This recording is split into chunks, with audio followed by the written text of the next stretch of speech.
Olá, meus amigos e minhas amigas, sejam bem-vindos a mais um programa Prova Final.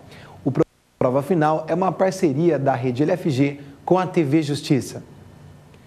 O meu nome é Alexandre Gianluca, e eu sou professor de Direito Empresarial da Rede LFG. E o nosso programa, ele está dividido em 3 blocos. Primeiro bloco, tema do dia. Nós vamos falar hoje sobre o endosso e sobre o aval.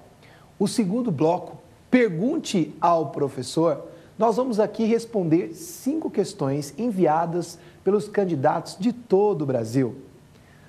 No bloco 3, chamado X da questão, nós vamos aqui responder 2 questões de provas da OAB, provas anteriores que foram aplicadas no exame da OAB. Então, meus amigos e minhas amigas, se você quiser saber mais a respeito do endosso, a respeito do aval, fique com a gente, participe do programa. Conto com vocês.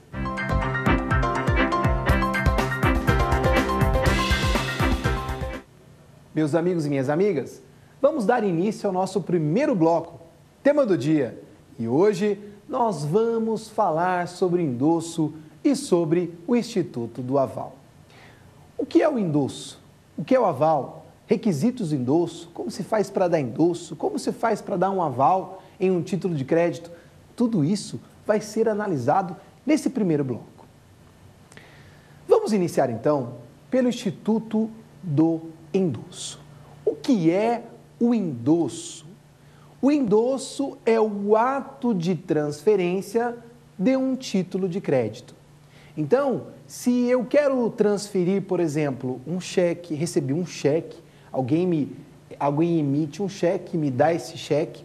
Então, eu sou o credor daquele cheque, mas ao invés de depositar esse cheque, eu pretendo, por exemplo, transferir para um terceiro. Eu tenho que pagar uma dívida junto que eu tenho a um colega, a um amigo. Então, o que eu faço? Eu posso endossar, eu posso transferir esse cheque. Assim como eu também posso transferir uma duplicata, assim como eu também posso transferir uma nota promissória ou até mesmo uma letra de câmbio. Então, o endosso é o ato de transferência de um título de crédito. Mas aqui é importante destacar o seguinte, que você não pode cair em pegadinhas. Quem vai prestar um concurso público ou que pretende fazer a prova da OAB tem que ficar muito atento para o Instituto do Endosso. Porque imagine que você está fazendo uma prova e de repente você se depara com uma questão como essa. O examinador pergunta se pede para você assinalar certo ou errado e diz assim, ó, isso está correto ou está incorreto? Para a transferência de um cheque é suficiente o endosso. Será que é suficiente o endosso? Não, pessoal. Por quê? Porque o endosso, ele se aperfeiçoa com a tradição. Então, não basta simplesmente assinar no verso do cheque, porque isso não transferiu o crédito. Para que haja a transferência efetiva do crédito, eu preciso, então, endossar o título e fazer a tradição, fazer a entrega. Por isso que o endosso se aperfeiçoa com a tradição. Mas vamos avançar. Gianluca, me diz uma coisa, como é que eu faço para endossar um cheque? Como que eu faço para endossar uma duplicata? Como que eu faço para endossar uma nota promissória? Me diz aí, como se faz para dar endosso? É interessante que todos nós sabemos que o endosso ele pode ser dado no verso, não é assim? Você sabe disso, eu tenho certeza disso. Todos nós sabemos que o endosso pode ser dado no verso. Então, para isso, basta uma simples assinatura no verso. Uma simples assinatura no verso configura o endosso. Mas a pergunta que eu quero fazer é a seguinte, será, pessoal, que é possível dar endosso no anverso? O que é o anverso? O anverso é a frente do título. Será que é possível, a legislação permite dar endosso no anverso? E a resposta é positiva. Sabiam disso?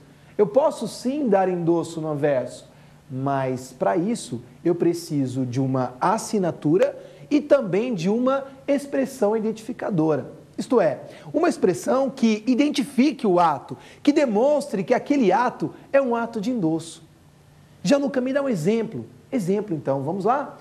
Endosso a, pague-se a, transfiro a. São expressões que identificam o ato, que demonstram que aquele ato é um ato de transferência, é um ato de endosso. Então, neste caso, também é possível o endosso no anverso. Mas olha lá, eu também ouvi dizer, Alexandre, que tem um tal de endosso em preto e tem um tal de endosso em branco. O que é isso? O que é endosso em preto e o que é o endosso em branco? É muito fácil. Endosso em preto e endosso em branco é muito fácil. Endosso em preto é aquele endosso em que você identifica o endossatário. Como assim identificar o endossatário? Porque endossante é quem transfere o título e endossatário é quem recebe o título. Então, se eu tenho um cheque e transferi esse cheque para você, eu sou o endossante e você é o endossatário. Você recebeu por endosso um título de crédito.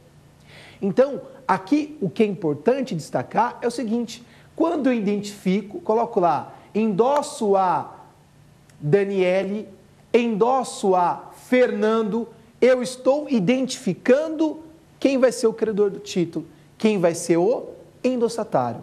Então, este endosso é o chamado endosso em preto.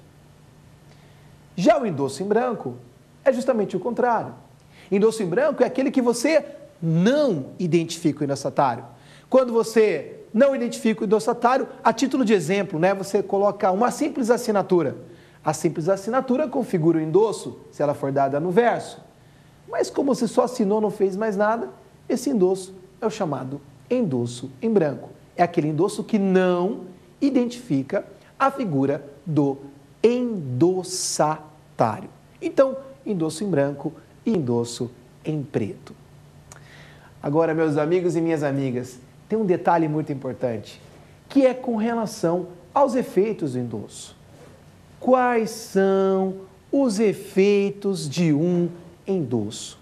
Nós temos basicamente dois efeitos. O endosso, basicamente, ele possui dois efeitos. Quais são eles? Primeiro efeito, transferência da titularidade do crédito do endossante para o endossatário.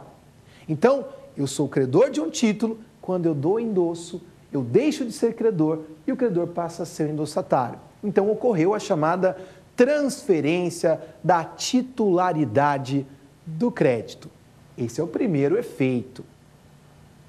O segundo efeito é tornar o endossante codevedor de um título de crédito. Isto é, ele vai ser corresponsável, coobrigado ao pagamento do título de crédito. Então, por exemplo, a título de exemplo, se eu recebo um cheque de alguém e transfiro esse cheque para você, que está nos assistindo aí, você vai depositar o cheque e o cheque volta por falta de fundo. Significa que você pode acionar judicialmente, você pode ajuizar uma ação de execução, não somente contra aquele que emitiu o cheque, mas você também poderá acionar judicialmente o Alexandre Gianluca, porque ele endossou. Eu fui o endossante, eu transferi a você o título e eu sou corresponsável, eu sou codevedor, eu sou coobrigado ao pagamento desse cheque, desse título de crédito. Então, o endossante responde pelo pagamento do título. E aqui, pessoal, é importante destacar o seguinte: você vai prestar uma prova, vai prestar um concurso público, fique muito atento, porque a lei especial é assim que dispõe. A lei especial diz que quem endossa um título responde pelo pagamento. É o que você vê, por exemplo, na lei de cheque, é o que